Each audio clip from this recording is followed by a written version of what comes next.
Studies estimate that air travel alone accounts for about 4% of human-induced climate change, and the United Nations warns that airplane emissions will triple by 2050. Last month, the aviation industry's search for ways to cut emissions took a step forward, with the world's first airliner flight using completely sustainable fuel. Ali Rogan tells us what it means for aviation and for climate change. A plane running on fat and sugar. It sounds fanciful, but it's what powered Virgin Flight 100 last month. The flight was just a one-time demonstration and there were no passengers, but it was meant to show the potential of what's known as sustainable aviation fuel. On average, SAF emits 70% less carbon dioxide than standard fuel.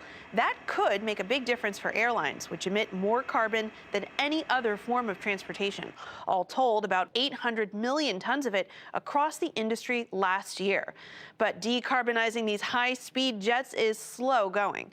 Nicolás Rivero has been reporting on the issue for the Washington Post. Nicolás, thank you so much for joining us. What exactly was fueling this flight?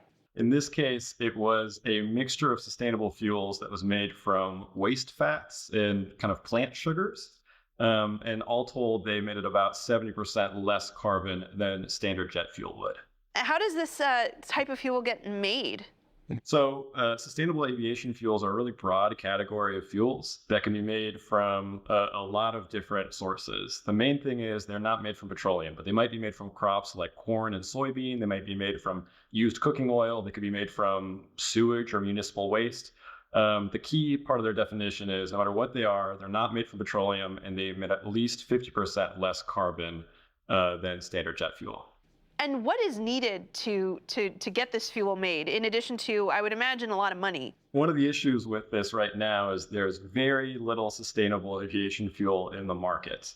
Part of the reason for that is there's just not that many facilities that produce these fuels because traditionally they've been more expensive than standard petroleum-based fuels, and there aren't that many incentives for airlines to use them. Airlines operate on very small margins, and so differences in fuel costs can make a really big difference to their bottom line. To what extent are airlines using sustainable aviation fuel already? Is it already part of the mix of energy that planes are using?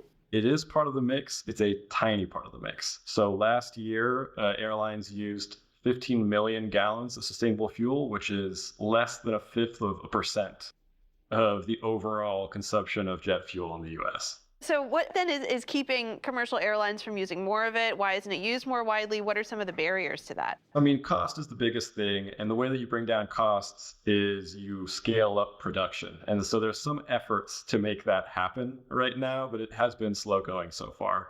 But governments and businesses are trying different tactics to try to ramp up some of this production. So, for instance, in the US, the Inflation Reduction Act gives tax credits to airlines that buy sustainable fuels to try to offset a little bit of that cost premium. In Europe, regulators are just mandating that airlines use these fuels. So by 2025, all airlines must use 2% SAF, a sustainable fuel. And by 2050, that ramps up to 70%. And then on the market side, the World Economic Forum is leading an effort to create tax credits based on sustainable fuel purchases. So airlines know how much carbon they're saving based on using these fuels, and they can sell emissions credits to business travelers who might want to offset some of the carbon emissions that come from flying. What about the airlines themselves? What is the appetite for them to adopt this sustainable fuel more broadly? Airlines certainly want to use these fuels. The obstacle really is cost. So they have to be able to justify spending double or triple or quadruple the amount on fuel that they're used to. But they certainly see this as part of their route to getting to zero emissions. Now, for them to get all the way down to zero, they're going to have to use new technologies that allow planes to run on things like electric batteries or green hydrogen or some other form of fuel that hasn't been invented yet. But those technologies are going to take years to develop and decades more for airlines to replace their existing fleets with planes that use these new technologies.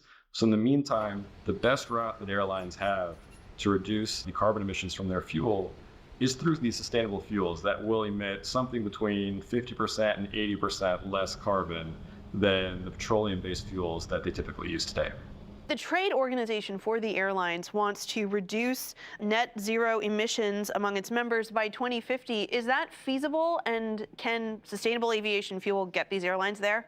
Based on my reporting, the experts that I've talked to think that that is an achievable goal, but one that will be very difficult for airlines to reach. So they really have to rely on some of these new technologies panning out, whether that's electric planes or hydrogen fueled planes, for them to reach net zero by 2050. In the intermediate time, the only route they really have to reduce their emissions in a significant way is scaling up their use of these sustainable fuels. Nicolas Rivero with the Washington Post, thank you so much for breaking this down for us. Thank you so much for having me.